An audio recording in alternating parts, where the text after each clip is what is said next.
Yaani maana yake Daudi ametoka kukaa na mzee Yese mfuga mbuzi na kondoo, ameenda kukaa ikulu ili angalau apate experience ya kukaa kama mazingira ya ikulu.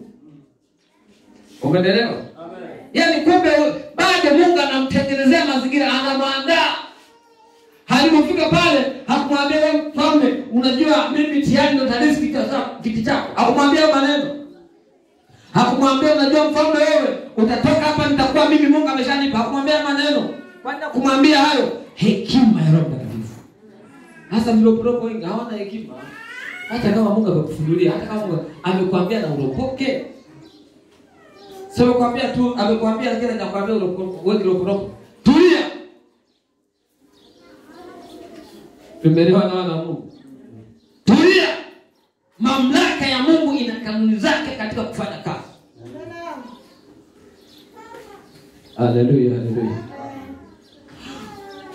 Daudi akawa anapiga, lakini akajua kwamba nina jukumu pia la kuchunga mifugo ya baba yangu.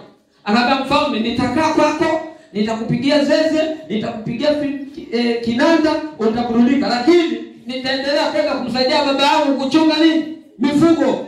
Maana kaka zangu wote hawapo. Mimi ndo mdogo kwa mwisho. Mfalme anasema sawa. Kwa hiyo Daudi anaenda kuchunga. Akitaka kuchunga, haendi kwa baba yake, anaenda kukaa kwa mfalme, anaanza kumpigia nyimbo. Ndio yakawa maisha ya Daudi. Amepaka mafuta kwa mfalme, lakini anaenda machungani. Wewe ukisha kujua una huduma, una kipawa, una karama, unaanza na ubosi saa hiyo hiyo. Haleluya. Mamlaka ya kimungu ina kanuni zake katika kufanya nini? Kazi. Lazima uendelee kuwa hamu, uendelee kuwa mnyenyekevu, utembee kwa wakati wa Mungu. Daudi aliendelea kukaa chini ya mfalme ambaye anajua amekataliwa na Mungu. Yaani akili yake anajua huyu Mungu amekataa. Lakini ndio mfalme sasa.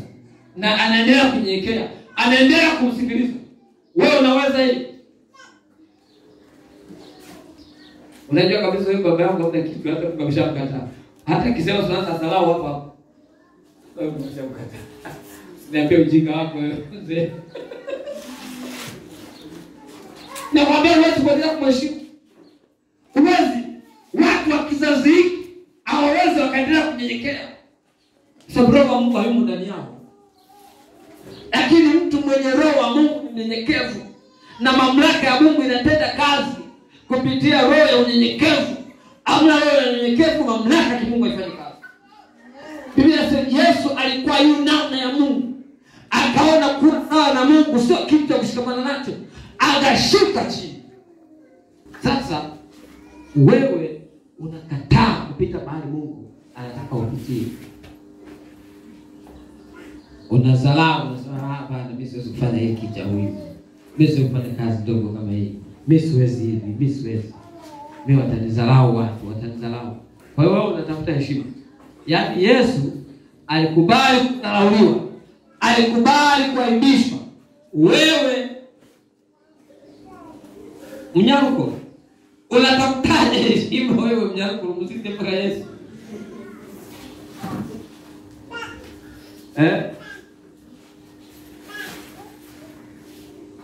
Abani wepa.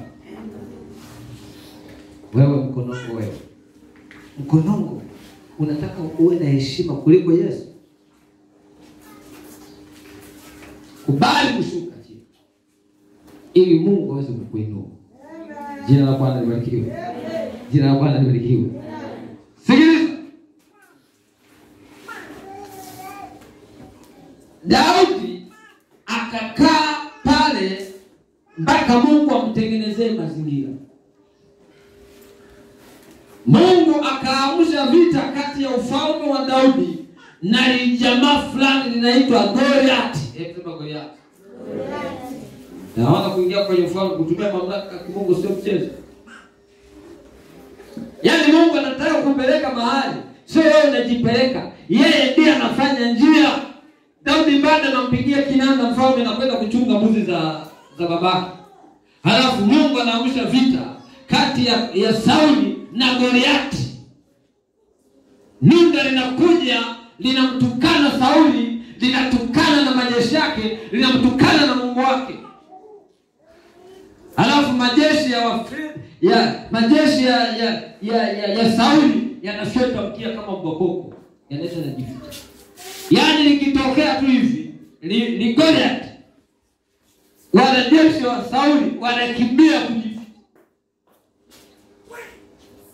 Sauli anafadhaika. Jamaa nchi haina majibu, Goliath anatukana. Mpaka Sauli akatangaza dau kwamba huyu jamaa ananiondolea amani, ananiondolea furaha, naishi sina raha. Bibi atakayeweza kumuua huyu nampatia binti yangu bure. Hey. Binti ya mfalme amemsomesha, yuko vizuri. Akasema atakayemuua huyu hata kama ni darasa 7 nitampa binti yangu. Sitaangalia elimu yake. Daudi anajijua, mimi nikafupi. Haleluya. Nikaenda kuchumbiwa na kataliwa. Akasema hapa nitaponea hapa. Akaenda kauliza, mfalme amesemaje? Amesema hivi, atakayemuua huyu anampa mke. Akauliza na mwingine, mfalme amesemaje? Amesema hivi, atakayemuua huyu jamaa. Kaka yake akasikia Daudi anahoji watu. Yule kaka aliyekataliwa na Samueli kwamba hata kwa mfalme, akasikia Daudi anahoji watu. Akamwendea akamwambia, umekuja kufanya nini wewe?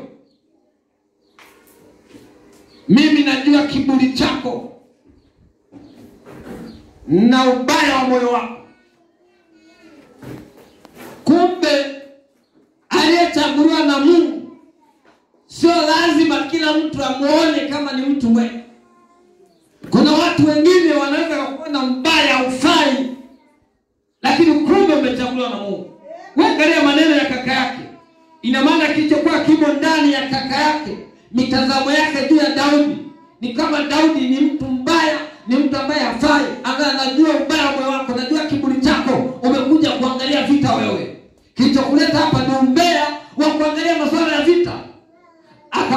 Daudi akamwambia kaka yake, kwani mimi nikija kushuhudia vita kuna ubaya? Yaani mimi nikiangalia vita hapa ni jambo baya hilo? Amerudi huko kwa baba. Daudi akampotezea. Akauliza mwingine, mfalme anasemaje? Mfalme anasema atakayemuua huyu atapewa mke. Akamwambia mfalme, mimi nitajitolea. Mimi nitaenda kumuua huyu nipate huyo mke.